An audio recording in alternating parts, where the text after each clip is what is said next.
La première session ordinaire du Conseil des ministres de l'Union monétaire ouest-africaine au titre de l'année 2024 s'est tenue ce jeudi 28 mars à Dakar. Les membres du Conseil des ministres.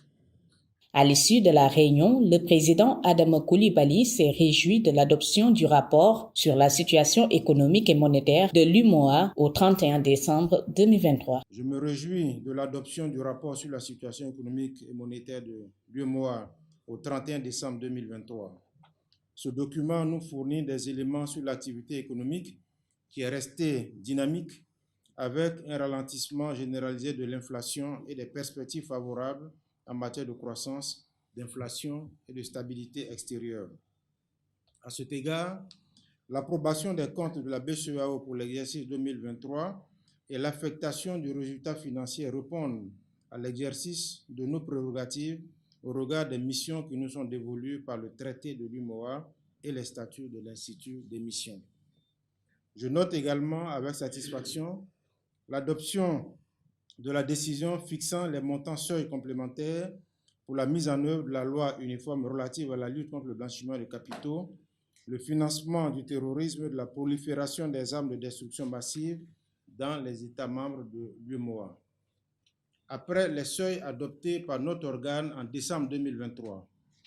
ceux-ci viennent compléter le dispositif de mise en œuvre de la loi uniforme relative à la lutte contre le blanchiment de capitaux, le financement du terrorisme et la prolifération des armes de destruction massive dans les États membres de l'UMOA. La nomination du représentant de la Guinée-Bissau au sein du comité de politique monétaire, en application des statuts de la BCEAO,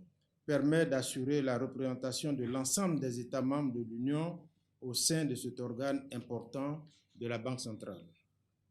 S'agissant de la demande relative à la modification de certaines dispositions de la loi uniforme relative à la répression du faux monnayage et des autres atteintes aux signes monétaires dans les États membres de l'UMOA, introduite par la République du Bénin, les échanges seront poursuivis entre les services de la BCEAO et ceux de cet État en vue d'une prochaine soumission du dossier à notre Conseil. Aussi, je me réjouis de l'application des dispositions des articles 5 et 8 de l'annexe à la Convention régissant la Commission bancaire de l'UMOA, permettant le renouvellement du mandat des membres du Collège de résolution. Par ailleurs, je me félicite de l'approbation des comptes annuels de la BOAD et de son rapport annuel au titre de l'année 2023. En outre, je me réjouis de nos échanges fructueux sur la situation du prélèvement communautaire de solidarité soumise par la Commission de l'UMOA. S'agissant de l'AMF-UMOA, le Conseil a mandaté son président de procéder à la désignation des représentants des États membres de l'Union dans les conseils d'administration de la Bourse régionale des valeurs mobilières et du dépositaire central Banque de règlement dès la réception des candidatures à communiquer par le Bénin et le Burkina Faso. Enfin,